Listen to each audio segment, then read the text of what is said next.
Mga kaibigan, welcome back. Meron po tayong mainit na balita kay Soto from El Presidente. Para sa kanya daw po, goods ang NCAA dito kay Kai to achieve his NBA dream. At nakita daw po niya ang tremendous improvements ni Kai ngayon.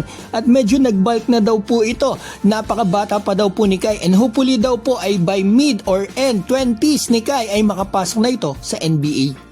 Simulan po natin dito para malinaw. Kahapon po na interview ang one of the greatest PBA player, Ramon El Presidente Fernandez ng BNC The Scoreboard. Natanong po ito ng host about Kai Soto sa nababalita nga na mag-NCAA daw ito. At para sa kanya, goods daw po ito para kay Kai.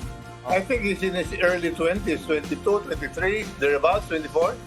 So I guess there's still a lot of room for him to improve, and playing in the NCAA will definitely improve his game some more, no? And hopefully by mid-20s or towards the end of his 20s, he will be able to finally make it to the NBA. We hope and pray that he's gonna make it. So it will only improve his game, no? As we know, competition in the NCAA in the States is in a very high level, so that will only give him more experience, more room to improve in his game. He's 23 years old, Don Ramon. I was just told. Still very young, still plenty of room to improve.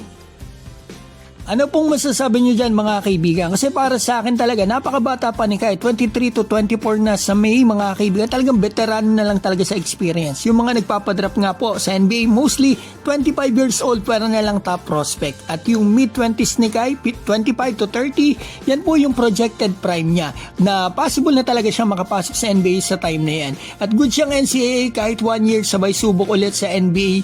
At meron po pala mga kaibigan, advice pa para kay Kai. Ito nga si El Presidente. At nakita daw po niya ang tremendous improvements nito, pati na ang medyo pagbalik ng katawan nito. Well, yeah, just continue on their dream, improve their game some more. I've seen a few snippets of Kai Soto's game, and he has improved tremendously. I can see it, no?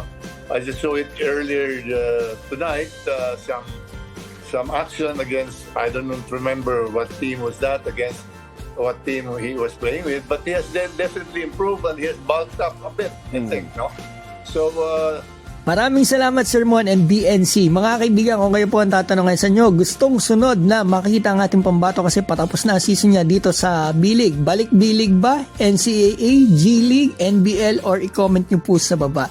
Ito, shoutout ko po pala si Patrick Josh Balisno, Coach Haji, Hans Vlogs, Donnie Gagi, Dodong Joseph, Kailong Sabihon Jr., Mags Magday, Estela Bayot, Jan Ray, Guerrero, Agerico Salvador, Alexander Rosaldo, Jeffrey Jimenez, Don't, Cody, sino pa ba? Meron pa dito, Marinishi, Richie, Rich, Jose Pangilinan, Styles Nimei, at Ronilo Nagrama.